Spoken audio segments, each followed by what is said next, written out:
గర్వ హృదయులు యెహోవాకు హేయులు. ఈ గర్వం ఏం చేసేదో తెలుసా?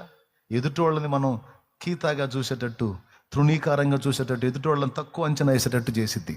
మనమే పర్ఫెక్ట్, మనమే పరిపూర్ణులు, మనమే ఉత్తములు, మనమే యోగ్యులు, మనమే అన్ని విషయాల్లో బలంగా ఉన్నాము అనిపించిద్ది.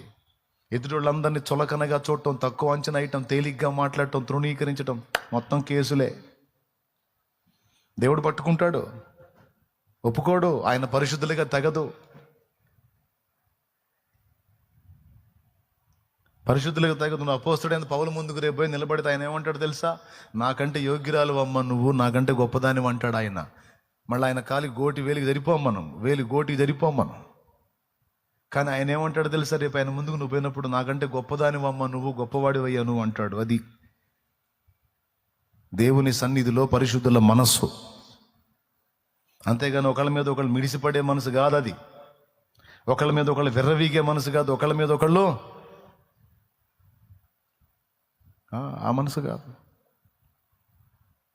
దిద్దుకుందాం, సరి చేసుకుందాం.